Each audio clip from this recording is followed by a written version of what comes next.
Welcome to It's No Secret, a podcast for Kiwis who want their money questions answered. Ready, steady, go. This podcast will answer the money questions you may or may not have on your mind. We'll talk to real Kiwis and share truths about our own financial lives. Both the successes and the failures. Because the truth is, there is no secret to achieving financial freedom. Hello and welcome to another bonus episode of It's No Secret. Money Moments is where we chat to real Kiwis about their experiences with money, the ups, the downs, and everything in between. We like to keep these conversations open and honest, diving into the nitty-gritty. Today we're joined by brothers Tom and Ben Grooten. The Grooten family has been part of New Zealand's FMCG market over the last 40 years, founding and running Dad's Pies and the Baker's Son. Originally started by their parents on the Hibiscus Coast, Tom and Ben have had an active role in the company for over 8 years as general manager and sales manager respectively. You'll find their pies in every BP service station, supermarkets nationwide, as well as 7 countries worldwide and all of the Pacific Islands. With over 140 employees, they have achieved a lot for their community in the last 40 years. In this episode, we chat to them about everything from their personal money habits to managing the legacy of a successful family business, how they view and support their employee wellbeing, and how success is reflected in much more than simply a balance sheet. Enjoy.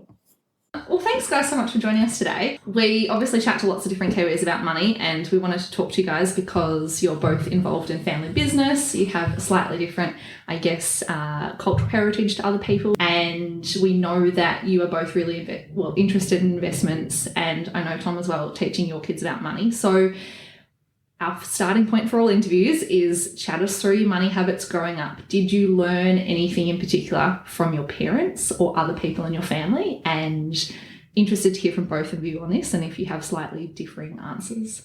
Yeah, well, we have a crazy Dutch father and mother at the same time. So I guess looking at their heritage side of it, and the Dutch are very well known to be reasonably tight with their money. There's different ways of looking at it. You're either tight or you're smart.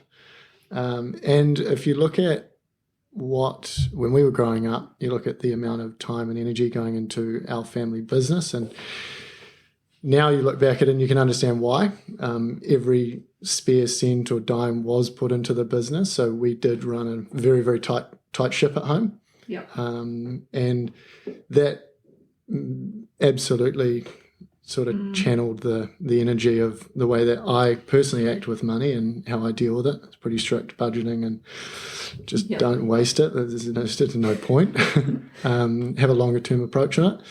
And I think that's really installed some real good values in me and how my future is going to pan out, and then what I really want to channel through to my kids. Yep. So that gives me a lot of confidence in money. Yeah. So were your parents or your dad particularly open with conversations for you guys? Like, was it evident to you kind of how he was managing money with the business or as the family?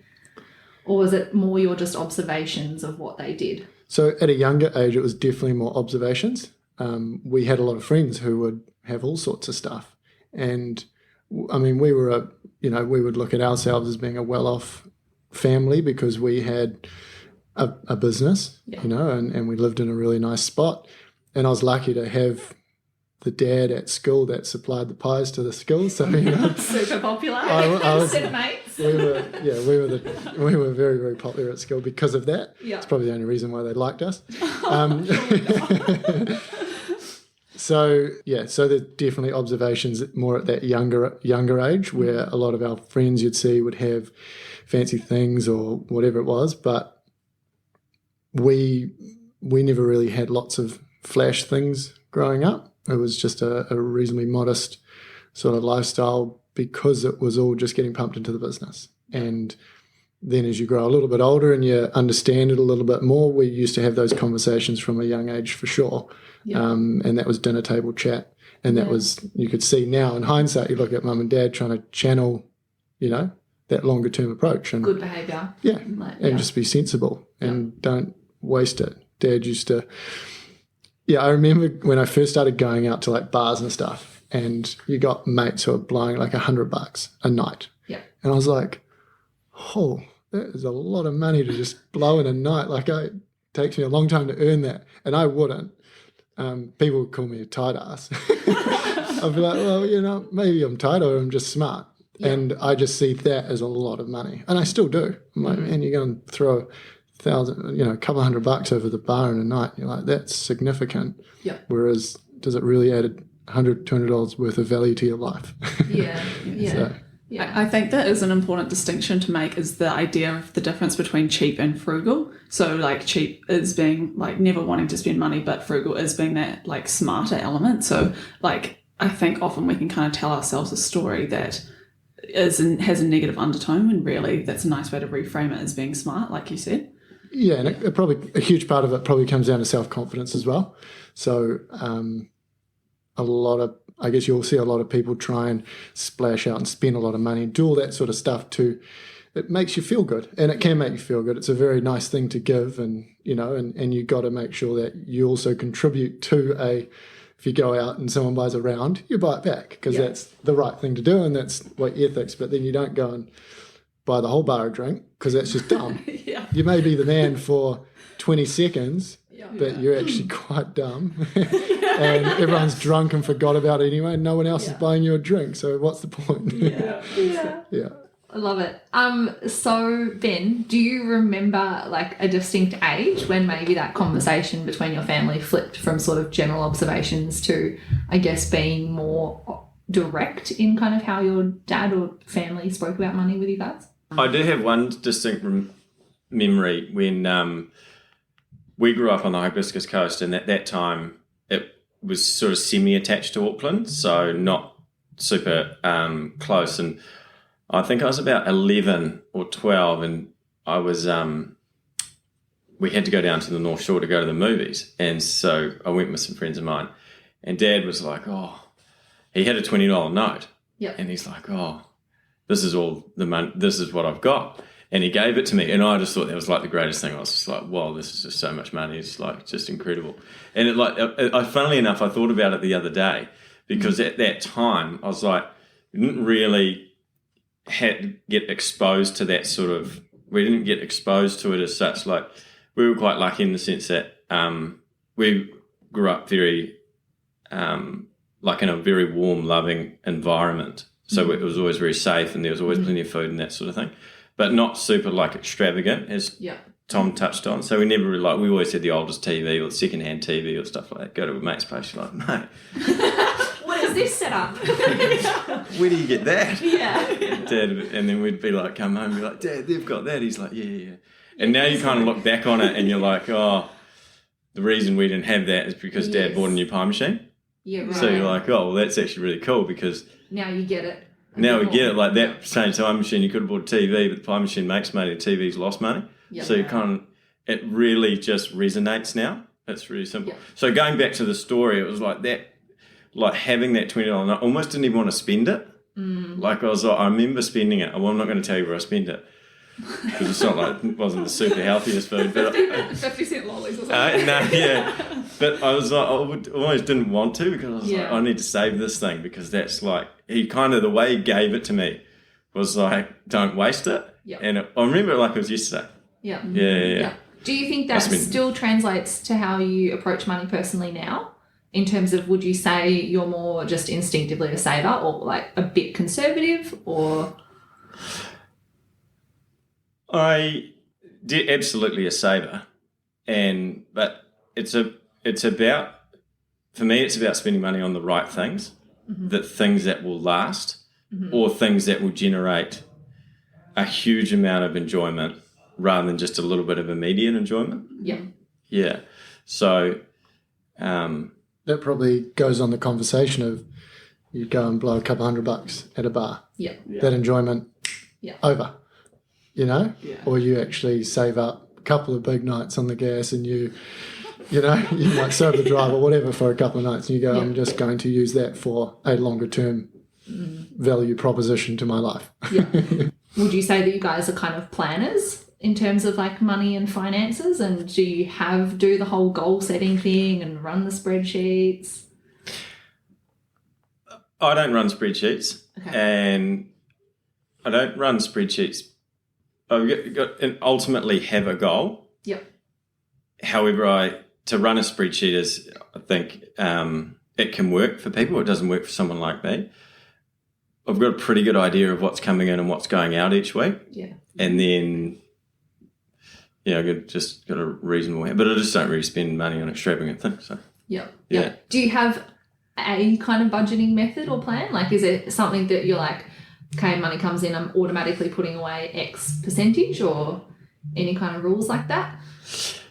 Yeah, I do, because I've got a few different bank accounts. Yep. So, and there's sort of automatic payments going all over the place.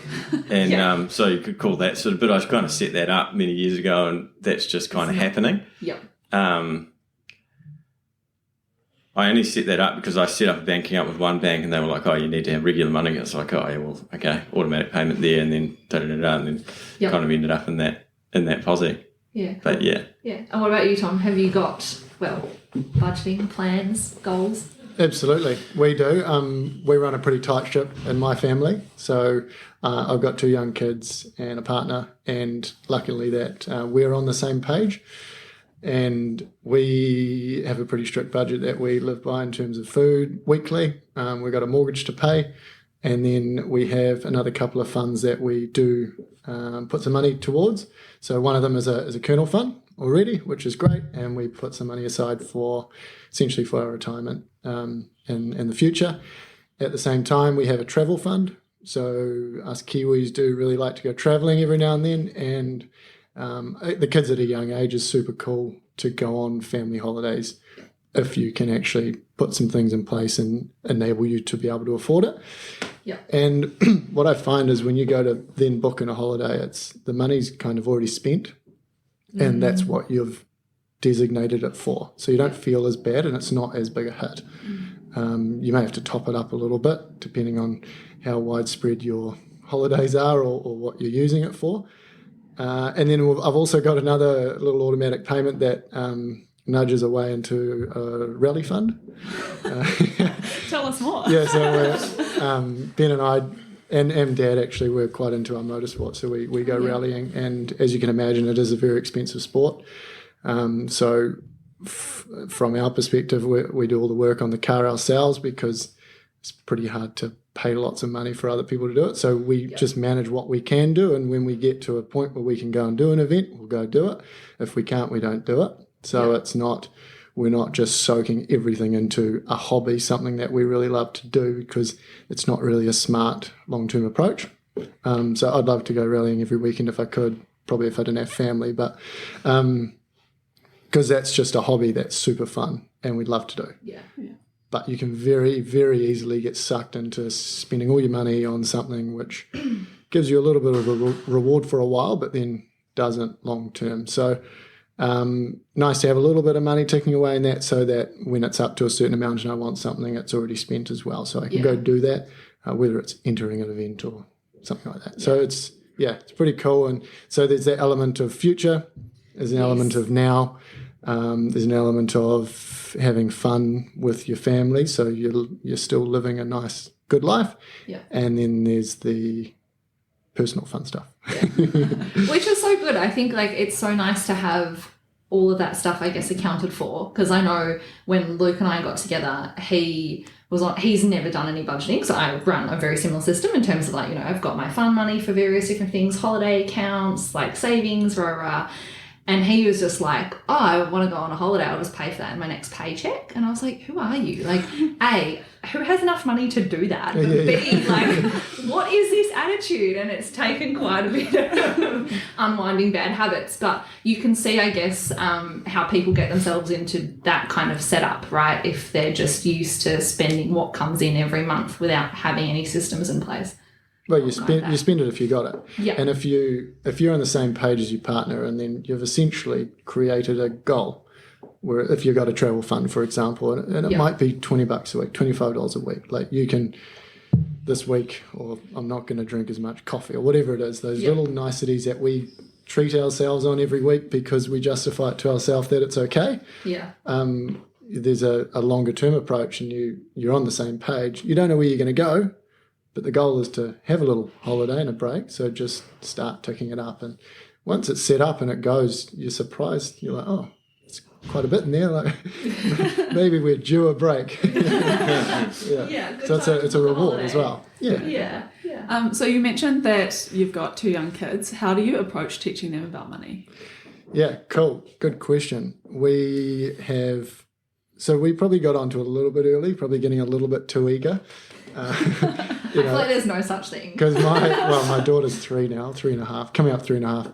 At 2.5, we were like, we're gonna start to hone in on it. You got a chore chart. We gave her $5 for a week of chores, which is obviously now in hindsight probably too much money for that. Probably go back to like $2 or something, which in comparison to Ben's $20 at age 12. Inflation's done well for your kid. If what I was really surprised at, and I think you can learn this under that barefoot investor model as well, which is around have some money for things you need right now, put some money away for the future, and then put some money away for gifting, which is also a nice thing. And I was really surprised that when we gave the money to Marley, she's like, let's go to the dairy, I want to buy everyone an ice block. I was like, where did you learn that from, and why are you spending, like, it was really interesting to try and tap into that mindset. And it was real cool to see, because that shows some of her personality, and I was like, perfect, there's something we can work with there, that she is going to be generous and nice, and then we got to just channel the other things to come. But at 3 it's probably a little bit too young still, but we've definitely got some conversations, and we've got another Kernel account set up for my 2 daughters already, that we put some money into weekly. Uncle Ben to put some money in their account for Christmas and birthdays and whatever it may be, and it's starting to catch on a little bit, so that's for them as well. And then once they're at an age where we can start to educate them on that journey, we will introduce it and teach them about where it's actually originated, how you got the little bits and pieces, and we also put $10 a week into their account each, and then we show them the impact of what that's happened over time. And it's little bits often makes a big difference in the end, and then whatever they use it for, hopefully education, not blowing on a car or something. Well, I think I was just thinking back to that stat that you had from a really early episode that's quite terrifying. It's like your money behaviours are basically cemented between the ages of 4 and 7. Or I think it's 3 and 7. Yeah, so 3 is like you start to get a general idea of it. 7, it's locked in. So those 4 years are really pivotal. So I think it's pretty good that you're like starting that early. That adds value. I'm interested to hear from either of you about, you do run are now involved in a family business that your parents started, and kind of, I guess, talk us through a little bit of maybe their journey of how they got to where they are, and at what point you both became involved. But interested to know as well if your mum and dad, now that I guess they're kind of nearing retirement and maybe being a little bit less involved in the future, like how is that kind of money behaviour translating, and is it different from what they started with, I guess, when they first moved to New Zealand? Sorry, there's a lot of questions in there. Start wherever you want. So they've had, on the 15th of December this year, they will have had the business for 40 years. And so life was a bit different back then. It was communication was a lot harder back in the days of landlines, also probably still letter writing, that sort of thing. And Dad bought the business and they were together, and then Mum had 3 kids under 4. So the way it would work when they started the business, they bought it and they would work. Business operated 7 days a week because it was a small retail shop selling pies and ice creams and that sort of thing. But they had to make the pies. So for 1 week, for 7 days, Mum would start at 5 o'clock and Dad would start at 7. And then the next week, Dad would start at 5 o'clock and Mum would start at 7. And then it wasn't really a finishing time as such, but it was into the evening. And when we think back and we hear the stories about that, you really start to appreciate how hard it was back then. So, for example, I was born on the 10th of January, and the busiest day of their year was the 9th of January.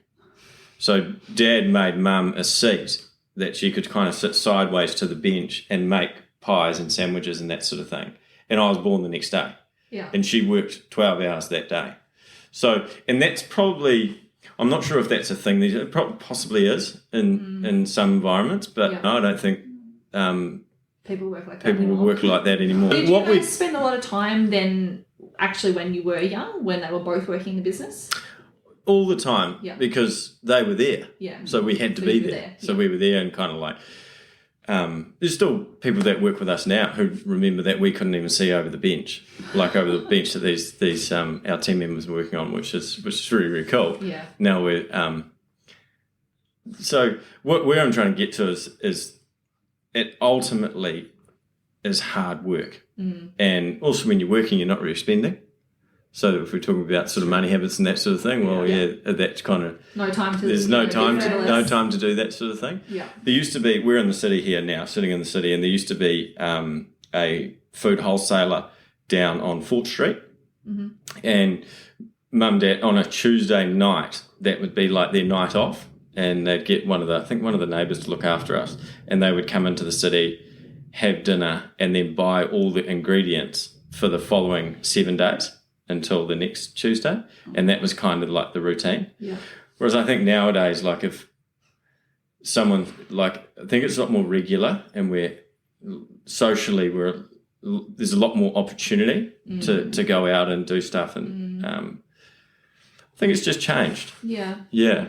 And I guess, well, how would you guys then maybe explain where they've got to now, and knowing obviously that the business is having its 40-year anniversary, which is pretty cool, but has that, I'd imagine, been quite a significant shift for your parents, and obviously something that's amazing. They've, done amazingly well with the business, and now you two both being involved. So have there been kind of distinct family discussions around that, and is it something that are they themselves good at recognising the level of success? They view success quite differently, I think. It's not like a monetary. It's not a monetary thing. It's the environment rather than specific to one thing. So obviously, Tom and I are working together, which is fantastic. I'm coming up 10 years. Tom coming up 6 years, and which is just really, really cool. Dad just loves it. He comes to work all the time, and we're just having. It's really, really fun. We obviously have some tough days. And we have to have tough conversations. They're always left at work. So, in answer to your question, it depends how you define the success of what it means to a person. Do you think they have achieved what they set out to achieve? Oh, I think it's a lot more. Yeah. Yeah, I think it's Dad always has a lot like visions and that sort of thing, and Mum kind of exited the business probably about 10 years ago, and on the day-to-day, so it might have been a bit longer. But she was sort of running the ship at home and making sure that we were fed and watered and all that sort of stuff, which is great for him. But also important. Yeah. I think it's a journey, and as you go along that journey, different doors open and other opportunities come up, and I don't think if you said to him 20 years ago you'd be making ready-made meals for New Zealand, one of New Zealand's largest retailer, he'd probably say, I don't think so. What even is that? Well, what is it? So that's a development of over time. Yeah. Yeah. Yeah, which is cool. And I guess tapping into kind of how you guys run the business as a family and your interactions, is there a lot of discussion around where him and your mum or you guys see you taking the business in the future, and do you feel, I guess, a strong sense of responsibility for that, and how do you kind of think about that between the two of you? Absolutely. We talk about that every day, pretty much. Yeah, can imagine. And it still comes back to some of the original foundations on why Mum and Dad are doing the business and built the business. And then we're extremely fortunate that Ben and I get on very, very well. And we're rowing the boat in the same direction, but ultimately I think it comes down to the values that Mum and Dad installed with us, and a huge part of that we talk about often is a Sunday night dinner table chat, that we get the whole family together with partners, extended family now. We still talk about the core values, and that money is not the key driver. If money was the key driver, it can be the trigger to a lot of greed, and then can create animosity and so on and so forth. And it can be the trigger to a slippery slope, especially in a family business. So we're extremely fortunate on the values that Mum and Dad have pretty much installed in us, that we're not ego-driven, we're not driven by money. We understand it, we know what to do with it, and we manage it. But that's not the key driver for us. So that means that we're not fighting over it. Yeah. We've got a sister that's not part of the family business. She's part of the family, 100%, and ultimately will become a beneficiary in the future of the success of the business financially. But any decision that Ben and I make in terms of steering the business or whatever the outcome is, it's always got her in mind in the back. Yeah. And there's no greed, no nothing. So we're very, very fortunate with that doesn't make us make dumb decisions which are only money driven. Yeah. Out of curiosity, what is the key driver and what are your values for the company? I'm just curious. Actually, can I just add to that? Would you say the business values are very similar to the family values?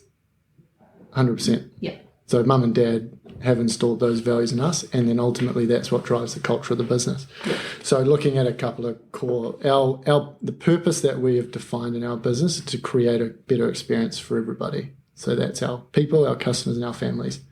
So that is looking at a whole unit of how do we make it better for everybody. And a big part of that is around what's a key driver. Why do people go to work? Well, they got to make a living. Okay, so how do we make it so that they can come to work and make a living? Because you can go and work anywhere. Yeah. So you're going to come to us. We have to pay what we can pay in order to create a successful entity, which is ongoing. So it's unfortunately you can't pay the most. Like we'd love to pay everybody way more, but you just can't. You have to create a substantial, an ongoing entity. And then we look at the other attributes that we can add value into everybody's lives within the business. So we run a wellbeing program, which we try and subsidize gym membership. Get out there and how can you improve on yourself? Yep. Maybe you don't go to the gym because it costs too much money. Cool. We will help finance and subsidize that. Yeah. We provide fresh fruit every day. So how can we focus on people's nutrition and health? You also get a free pie if you come work for us, which does add a lot of value. So we do talk about it constantly. I mean, we're driving the business very hard in terms of growing and creating a cool, innovative place to work for. That does add a lot of complication, but we need to focus on those key drivers about what actually makes people tick, and that is job security and being part of something which is a cool thing to be a part of. Yep. And then yes, you got to go to work and you got to earn money. So that's just something you have to do. Everybody has to do that. So, and it's been a real big culture drive around creating that family business. Yep. And I think that Dad especially, he's been the key driver of that cultural piece. He is extremely good at it. And he has a lot of people still today, even if he's not there every day, work for Eddie. And that's powerful. That's very, very powerful and very cool. And that's probably why Ben and I have so much respect for Dad, and why we don't have a lot of greed fueling the money side of our business. Yeah. It's not the goal. Let's create something that's cool and long lasting. And yeah, that's awesome. I think one thing that I really took away from that discussion was the whole Sunday family dinner thing and your comment about leaving business stuff at business, because I think sometimes maybe for a smaller scale business than what you guys have, but New Zealand is a country of small businesses, right? And a lot of them are family operated. And I know from personal experience with working with family is sometimes when you spend so much time together at work, it's hard to also maintain your kind of social time together outside of work, which then, and not by not wanting to, but sometimes just needing, I guess, to create a little bit of space. But then you kind of end up in this imbalance of a lot of your time ends up being in the workplace as opposed to necessarily being in the family social environment. So it sounds like you guys have that a little bit more balanced. Would that be fair? Balance is an interesting topic, isn't it? Because we, as we go through life, we have different things come along in different stages of life, and when you have a family, in Tom's case, he's balancing that. I don't have that scenario, so my balance is a little bit different to his. And it depends what's happening at the time. So when we're working on something which is a large project, all of a sudden that can really dominate our time. So it can sort of skew the balance for that period of time. Yeah. And I think I try to look at it over a period of time rather than at this point. There can be months where I'm spending most of my time working because we're working on something significant. And then once we've delivered that, then we move on to the next one and try and find a little balance beyond that. So, but from a family point of view, it's we spend, when we're together, and we're together reasonably regularly. Yeah.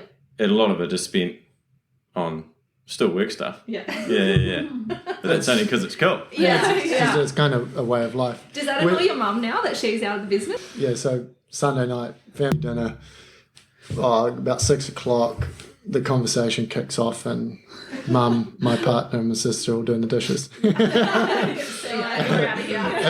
we're all going toe to toe across the table, having constructive conversation. Yeah. And they zone out and go and do the dishes most of the time. We try not to do it too often, but sometimes it just happens. It's hard not to, I can imagine. It's a way of life, and they also understand that's part of it. Like, we're all in it together, and which is great because we can actually go and talk about it in the office, and we can go and talk about it at home. It's so cool what you do with business. I think the values, like bringing that through, is so important. I think for your employees as well, and even with the wellbeing program, and like we talked about, like educating them about money and things like that. It just can make such a difference in someone's individual life. So that wellbeing program, like we spoke about it a little bit earlier around the financial side of it. Like, it's a pretty sensitive topic for a lot of people and quite hard to get over the line. I mean, we've got over 138 people now in the business that we kind of engage with and want to try and help every single person, but the reality is you can't.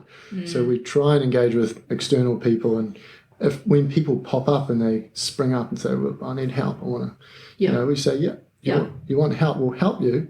You got to turn up here at this time to show me that you want help. And some people don't. And it's okay, well, unfortunately, then you got to carry on.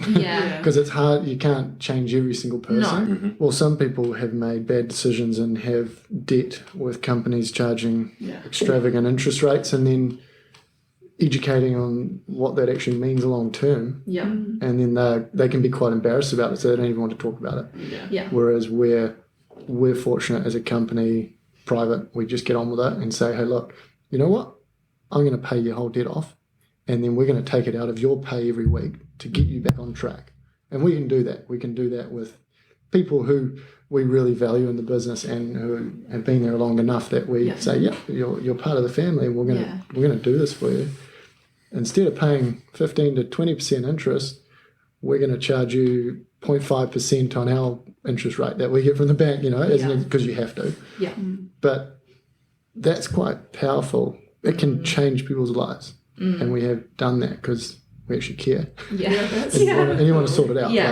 Which is super important. I think, like, one of the things that we found most fascinating, I guess, but in hindsight doesn't surprise me about even just starting the podcast, is every topic that we talk about, either on like the psychology of money, and you talk about, people are embarrassed, there's a heap of shame around like debt or what you're doing or mistakes you've made in the past. And I guess the point of talking to people of all different backgrounds is, like, everyone's fucked up at one point. No one's nailed it 100% of the time, and you kind of just have to have other people to talk to, or, someone to go to even be like, can you point me in the right direction here? Because I do want to change something now, but I'm just not really sure where to start. Or even just having someone to know that they've got your back. Like, if you know that your employer is happy to do that, then why would you ever leave that company as well, to know that there's a support network there? So that actually originates and will come from Dad as well. There's no doubt about it. Dad went through some pretty dark patches in the business, and he said that his biggest strength out of it was that he actually admitted it was not going well and he needed help. There's a lot of people, especially if you're maybe in an ego sense, you're just not going to accept that. Or Dad was just asking every man and his dog, I need help. Like, I need help. And not every man and his dog, people that he trusted or, you know, find the right people and go, hey, look, I'm in a situation here. I'm reaching out for help. And 9 times out of 10, if people see someone who's just wading above water, they go, bang, come with me and we'll help. We'll fix it. Yeah. And that is a complete success factor of where we are today. There's no doubt about it. Yeah. And learning, we're lucky because Ben and I can learn from Dad from that. We don't have to get to that same stage of, you know, having almost to go through tipping point. Let's try and ask help way sooner than we were at that point where you don't sleep for weeks on end. That's not good for anybody. I think it also wraps back to the idea of what success is, and that like success is being able to help people in situations like that, or like taking that learning opportunity out of a hard time and then help other people avoid that situation in the future. Yeah. It's probably a big thing for Ben and I. We learn from stuff that Dad's already made mistakes on. Just hone in on that. And because we talk about it all the time. He's like, do not make the same mistake I had. So you can go and make it if you want. So he empowers it. He's like, get on with it. Go and do it. Because he's not trying, he doesn't want to hold us back, which is awesome as well. Because he's let go. Yeah. Probably because he trusts us as well. But he's just like, this is my experience. You don't make the same mistake as me, and that's your own problem. Well, to wrap up, I have to ask this. For the listeners that love pies, best place to go find them? Great question. So to answer your question, if you're going to get one from a petrol station, absolutely get it from BP. If you're going to get it from any supermarket, you can go to all the supermarkets in the country. Cool. Thanks so much, guys. Yeah, thank you. Thanks for having us. No worries.